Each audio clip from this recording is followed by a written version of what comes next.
Hi, welcome. Enjoy the content, subscribe, and turn on notifications. When Daniel met Olivia, he felt like he was standing in front of someone who shined effortlessly. There was something about her that drew attention, as if the room got brighter every time she walked in. She smiled easily, knew how to entertain any group with her exaggerated stories and dramatic way of speaking. She seemed to have an endless supply of energy. Daniel was the opposite, quiet, reserved, the kind of person who'd rather listen than talk. But maybe that difference was exactly what brought them together. He watched her, fascinated, and she enjoyed being admired by someone so calm. During the first few months, they lived like they were in a well-written, light-hearted movie. She took him to places he'd never have gone on his own. He made her slow down, reminded her of the importance of rest, simple routines, long talks after dinner. Olivia loved planning weekend getaways, suggesting last-minute trips to small towns or trendy big cities. Daniel worried about logistics, money, the practical details she always forgot. What started as a well-rehearsed dance between two different personalities slowly turned into imbalance. They moved in together after 2 years. The apartment was small, but there was enough room for both of them. Olivia took over the living room with her decorating ideas, inspirational quote posters, and plants that never lasted long. Daniel adjusted his habits to fit the new routine, made space in the cabinets, rearranged his schedule for the activities she liked. At first, it felt like love. It felt like care. But over time, he realized he was always adapting, always giving in, always trying not to cause any trouble. Meanwhile, she stayed exactly the same. Marriage came naturally. It was an intimate ceremony, surrounded only by the people who truly mattered to them. That day, Daniel looked at Olivia and was certain he'd made the right choice. She looked beautiful, and he believed that despite their differences, they worked. And they did, for a while.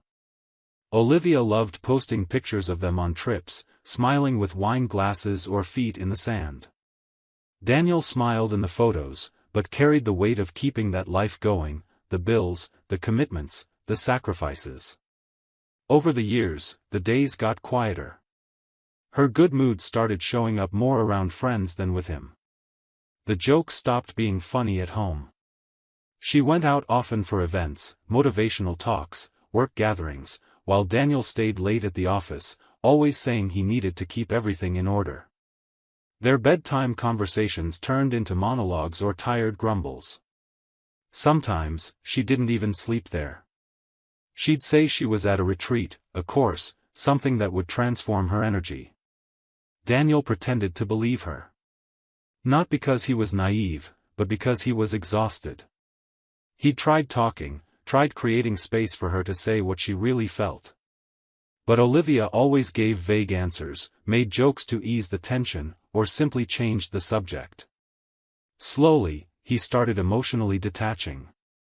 He got used to her absence, the untouched meals in the fridge, the messages left via text instead of face-to-face. The house was full of things, but empty of presence. Intimacy had become convenience. They shared the same space, but lived in different worlds. Despite all this, Daniel believed it was just a phase. Maybe they were both just tired, each lost in their own responsibilities. He held on to the good memories, the days they laughed at silly things, the habit of making faces at each other in traffic. But it had been a long time since any of that happened. Olivia no longer asked about his day. She didn't suggest movies to watch together. When she spoke, it was about the discoveries she made on her solo adventures, new authors, new philosophies, new spiritual practices. Everything seemed new to her, except her own husband. The turning point wasn't a fight, a discovered betrayal, or a scandal. It was something even harsher, the indifference that settled between them. Olivia started treating him like someone too predictable, too settled, unable to keep up with her growth. Daniel, in turn, buried himself in work, came home later and later, and settled for the bare minimum. Sometimes, they'd pass in the hallway without saying a word. Friends who once admired the couple began quietly commenting that something seemed off. But no one really knew what. One night, during a silent dinner, Daniel watched her as she typed on her phone and laughed to herself. He didn't ask who she was talking to, didn't make a comment. He just kept eating. He felt like he'd become a background character in his own life. Was he angry? Sometimes. But most of the time, he just wanted the emptiness to end. The love they once had didn't vanish all at once. It faded like a candle forgotten in a corner. Until all that was left was the smell of smoke. And an uncomfortable certainty that something was coming. Something that would change everything. It was supposed to be an ordinary night. A simple dinner, prepared almost on autopilot.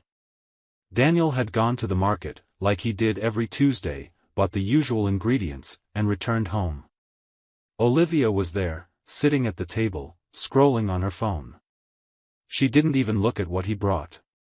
He didn't mention it, just put everything in place, washed his hands, and started cooking. He knew what she liked, the right doneness, the exact seasoning. He still cared, even if it seemed like it no longer mattered to her. During the meal, the silence was the same as on other nights. They chewed slowly, avoiding any attempt at conversation. Daniel had long given up trying to start a topic. Olivia seemed more and more distant, as if she were already living somewhere else. But that night, between bites, with no emotion in her voice, she said, "I'm leaving tonight." She kept her eyes on her phone. The words came out like she was reading a random message. Daniel stared at her for a few seconds but didn't say anything right away. He waited for some kind of explanation, something to show it was a joke or an exaggeration. But she just kept typing. He put his utensils down and stayed seated. He watched every move she made, like someone trying to understand a scene from a movie that didn't make sense. Olivia finally looked up, as if just confirming what she'd said. "Everything's ready. I'm just waiting for a car." That explained her behavior over the past few days. The late-night outings, the suitcases that disappeared and reappeared in the closet, the complete withdrawal even from simple tasks. It hadn't been impulsive. Everything had been carefully planned. The decision had been made a long time ago, but she chose for him to find out in the coldest way possible. Daniel took a deep breath. In another time, maybe he would have begged. Maybe he would have tried to understand, asked why, suggested couples therapy, reminded her of the good times. But he had no energy left to fight. What had kept him going until then was just habit. And when that habit broke with those words, the only thing he felt was relief. The end, finally spoken out loud. It was like a weight had lifted off his shoulders. He replied with a simple, "Okay." He didn't ask where she was going or who she was with. He finished what was on his plate, got up, and put the leftovers away. Olivia left minutes later. She took a rolling suitcase, the car key, and her phone. She didn't look back. No note, no message, no explanation. Silence took her place, stronger than ever. While many would have expected a scandal, Daniel just sat on the couch, opened his laptop, and logged into his banking apps. In minutes, he cancelled the cards under her name, blocked her access to the health plan, and stopped scheduled transfers. He also disabled the data plan linked to his account. All done calmly, without bitterness. This wasn't revenge. It was consistency. Olivia had decided to leave, and she took the connection with her. To Daniel, it made sense that the benefits that came with marriage should also end. After that, he made coffee and went to read. He went to bed early, without feeling the discomfort of someone who'd lost something precious. Because what they had was already lost long before. Now, at least, the end had a name, a date, and a time. And with that, he could reorganize his life. The next few days were surprisingly light. He worked normally, ate out, reclaimed the house as his own space. No more clutter, no strong perfumes in the bedroom, no noises in the middle of the night. For the first time in a long time, the house felt peaceful. When he told a coworker that Olivia had left, the reaction was shock. But Daniel spoke so calmly that the topic quickly faded. He turned down invitations to vent, preferring to keep the feeling of freedom to himself. There was no room inside him for regret. The cycle had closed. And to his surprise, the pain he expected never came. He thought of Olivia sometimes, but without hate or sadness. He thought of her like someone remembering a book they've read, a song that marked a time but lost its charm. He felt more curiosity than longing. He wondered why she chose to leave that way, without an honest conversation. Why she planned everything in silence, like an escape. But he chose not to seek answers. The lack of dialogue in the last months had already made it clear there was no connection left. Daniel moved forward. Careful, methodical, as always. He updated his documents, reset passwords, adjusted the budget. Nothing dramatic. Just necessary. Deep down, he knew Olivia expected a different reaction. Maybe a plea for her to stay, an impulsive gesture, a final effort to save them. But Daniel understood clearly that loving alone is like rowing without water. And he was already exhausted from moving without going anywhere. So when she left, he didn't try to stop her. Because in a way, that was exactly what he needed too, someone to finally put an end to what he'd already started burying in silence. On the morning of the third day after Olivia left, Daniel was sorting emails when the intercom rang. She asked to come up, her voice impatient. He hesitated but let her in. Minutes later, Olivia walked in with her hair messily tied up and an expression somewhere between indignation and urgency. She threw her bag on the couch and crossed her arms. She was clearly angry. She said she needed to talk to him immediately. Daniel stayed calm. He asked if she wanted water or coffee. She refused. She got straight to the point. The night before, she'd gone out to dinner with Julian, a former coworker she'd been talking to regularly for months. During the meal, she asked for the check and, when trying to pay, was surprised when her card was declined. She tried another. Same result. The server waited, her expression shifting from neutral to awkward. Julian had to pay. More than the embarrassment, what hit her was the feeling of helplessness. Until that moment, she believed that even after leaving, she still controlled the situation. She realized then that her world was no longer part of Daniel's. And that hurt her pride. She wanted explanations. She demanded to know why he'd done that. She said it was petty, unnecessary, immature. That his decision had exposed her. That she had plans, commitments, a life built. Daniel listened carefully, without interrupting. When she finished, he simply said that once someone decides to leave, they also take the consequences of that decision. She wanted freedom, now she'd have to pay for it.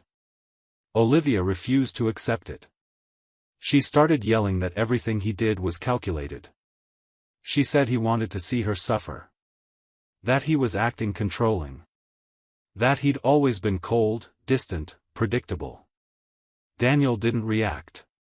He just said she could insult him all she wanted, but no insult would change the fact that she'd left without looking back. That she'd packed in silence, called a ride, planned every step in advance. And from that moment on, he'd choose his own steps too. And he chose not to finance her. That same week, indirect messages started coming. Mutual friends sent texts asking if he was okay, saying Olivia seemed regretful, confused. One even asked him to reactivate her card at least until she got back on her feet. His reply was short, "That's not my responsibility anymore." Days later, Olivia's brother showed up outside the building. He wanted to talk. Said he was there as family, asking Daniel to be more understanding. Claimed she'd left in the heat of the moment, hadn't planned anything with another man, that maybe there was still a chance to reconcile. Daniel listened, but stayed firm. He explained that she stopped being his priority the moment she treated the end like a simple announcement. That until then, he'd covered everything: trips, credit cards, health plan, phone, and now, each should handle their own life. The brother left disappointed. Said Daniel was being too harsh. Daniel just replied that if she wanted a fresh start, she should do it for real. On her own 2 feet. A few days later, messages from Olivia started arriving through money transfer apps. One said, "I need help, it's temporary." Another, "You know I'm still adjusting." The amounts weren't high, but the pattern was the same: requests without conversation, without dialogue, without declared regret. Just the automatic gesture of someone who always assumed someone else would fix things for her. Daniel ignored them. Not out of bitterness, but because he knew exactly what cycle would form if he gave in. If he helped once, she'd come back every time life got tough. The following week, a legal notice arrived. Olivia had hired a lawyer and was demanding financial support. She claimed she'd been dependent on him during the marriage and now needed time to stabilize. The petition asked for temporary alimony, housing assistance, and even reimbursement for expenses she claimed to have covered for shared assets. Daniel wasn't surprised. He'd expected some formal move. And he was ready. He gathered all the bank records from the past years. Showed that her card was supplementary to his account, that the phone was in his name, that the car was bought by him before marriage, that the house was solely in his name. He took all the proof to his lawyer, who prepared a precise response. Stated that the transfers made during the marriage were voluntary, with no contract or obligation. That she had unilaterally abandoned the marital home. And that there were signs Olivia had been in a relationship with someone else before leaving. Daniel's lawyer attached social media screenshots, public chat logs between Olivia and Julian, event check-in dates, and even neighbor statements confirming she'd been frequently absent in the weeks before the separation. The alimony request was quickly dismissed. The judge saw no basis to grant anything beyond the division of a few movable items she still claimed. The rest was archived. Olivia tried to appeal, but her arguments were weak. In court, she looked defeated. Julian didn't show up. Daniel watched everything quietly. He never raised his voice, never responded aggressively, never tried to expose private details. He just let the facts speak for themselves. And they spoke clearly. What was left between them was now just bureaucracy. Emotions no longer played a role. She tried to flip the script, but her coldness at the moment of leaving still echoed too loudly for any reconciliation, legal, emotional, or symbolic. Daniel had already stopped being the man who gave in. And Olivia, for the first time in a long time, had to face reality without the safety net she always assumed would be there. It took another 2 months before Olivia showed up again. She called first, no small talk. Said she was coming to get her things. She wanted everything that was hers. She didn't ask permission. Just informed him. Daniel replied that he'd be home and she could come by, as long as she brought someone with her. He didn't want drama or misunderstandings. It was her right, yes, but he wouldn't let the moment turn into another scene. It was just the final part of a closure already in motion. At the agreed time, Olivia arrived with Julian. She avoided Daniel's gaze, but the other man stared at him, as if to make it clear he was there for her, a new protector. Daniel kept a neutral expression. He'd already sorted everything. The items were packed, labeled, organized into boxes clearly marked with their contents. Clothes, books, personal items, accessories. Nothing beyond what the lawyer had listed as exclusively hers. Things that once represented the intimacy of a couple now seemed like mere cargo. Objects taking up space. Julian looked at the boxes, then back at Daniel, and made a sarcastic comment about how efficient he'd been. Daniel didn't respond at all. He let the lack of reaction be the answer. Olivia seemed uneasy with the silence between them. At another time, that might have sparked an argument. Now, it was just the echo of a relationship that no longer made sense. Julian's presence made everything more theatrical. He made a point of moving around as if protecting Olivia, as if she were a victim returning to a traumatic scene. But the truth was, he was the one most visibly uncomfortable.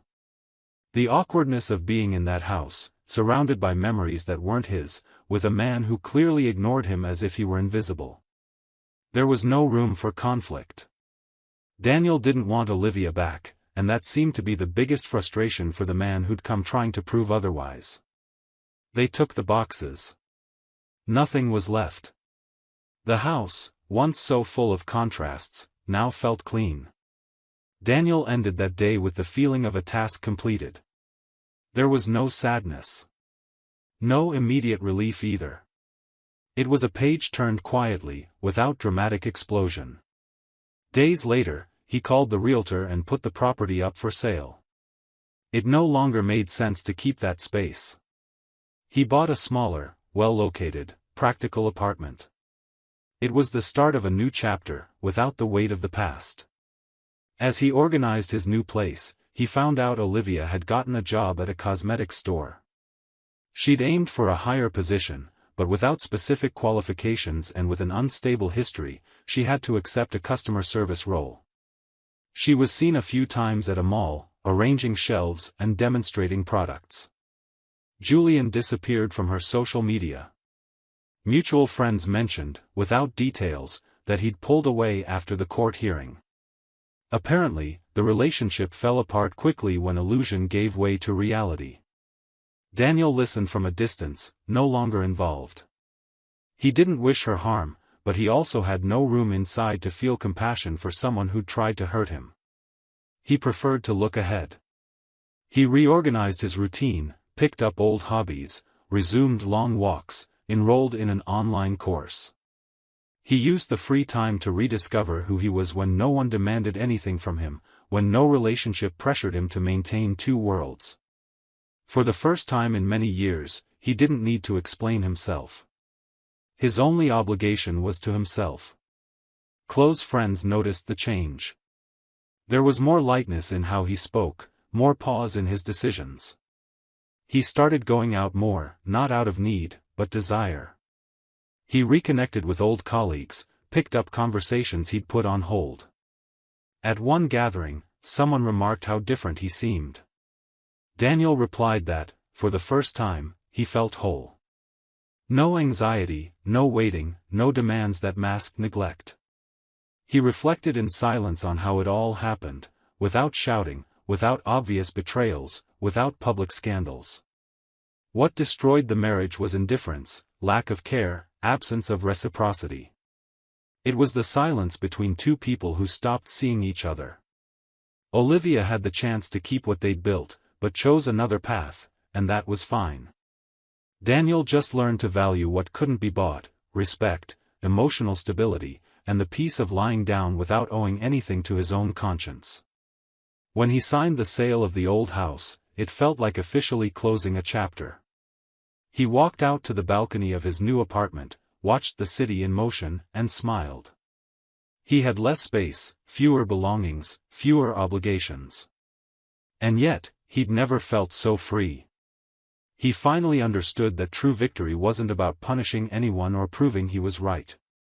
It was about starting over with dignity, without needing the other's downfall to rise. Months later, while organizing his files, he found an old video Olivia had saved on an external hard drive. It was from one of their early marriage trips.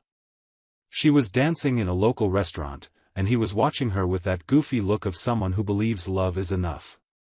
He watched it to the end, closed the file, and deleted it. That memory belonged to a time that was behind him. Holding onto it would only feed a nostalgia that no longer fit in his new life. That night, before going to bed, he wrote a sentence in a notebook on his nightstand: "When someone decides to leave without looking back, the greatest response you can give is to move forward without needing to be seen." And that's what he did. Because some stories don't need revenge, just a dignified ending.